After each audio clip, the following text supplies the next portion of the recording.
Now, who is Dhul Qarnayn? Allah says, إِنَّا مَكَّنَّا لَهُ فِي الْأَرْضِ وَآتَيْنَاهُ مِنْ كُلِّ شَيْءٍ سَبَبًا. Indeed, we gave him power in this earth. مَكَّنَّا, we gave him power. He could have control, meaning he was a type of king. And we gave him a path wherever he wanted to go. Meaning he had an army, he was able to go to any land he wanted to go.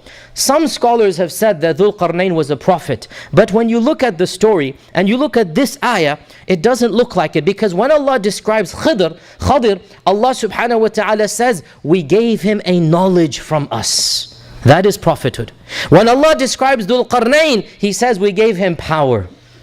And power is something Allah gives to righteous and unrighteous people. And if you look at the story, there's nothing that Dhul Qarnayn did that really stands out as being something a prophet only could do. And so the majority position is that Dhul Qarnayn was a righteous king. Dhul Qarnayn was a good man. As Ibn Abbas said, he was rajulun salih. He was a righteous man whom Allah subhanahu wa ta'ala had given power to, a type of kingdom to. And the story, Dhul Qarnayn, Dhul Qarnayn is not his name, Dhul Qarnayn is his title. And Qarn means horn. So Dhul Qarnayn, the one of the two horns. The one of the two horns. Why is he called Dhul Qarnayn? Many are the stories given. Some have said he was the only person to rule over both Persia and Rome. So each of them is a Qarn, so they're Dhul Qarnayn. Right? This is one opinion.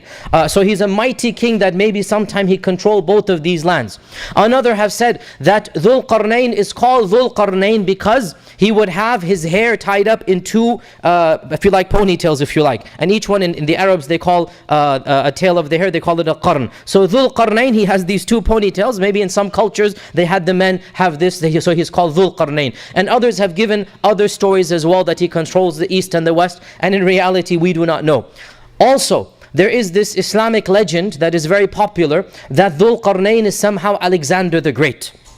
And the fact of the matter is that there is not a shred of Islamic or historical evidence that links Alexander the Great with Dhul Qarnayn. In fact, quite the contrary, there's a number of things that do not fit at all with Alexander the Great and Dhul Qarnayn. The most important of them, Allah describes Dhul Qarnayn as being a pious Muslim, a good man, as a rajul salih, as Ibn Abbas said. And we know historically beyond a shadow of a doubt that Alexander the Great was a pagan idolater. He was an idol worshipper. His teacher was none other than Aristotle. Aristotle was the tutor of Alexander the Great. This is literally historically.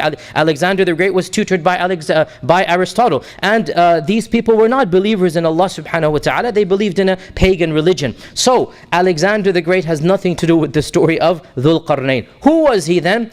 Allahu A'lam. People, if you look at the books of tafsir, they give all of these stories, and really in the end of the day, these are simply Islamic legends. There's no shred of evidence in the Quran and Sunnah, and the more details we go into that are unnecessary, the more trouble we put ourselves into. Let's stick with the Quranic story and don't go too much into the details that Allah did not care to tell us about because they're not relevant.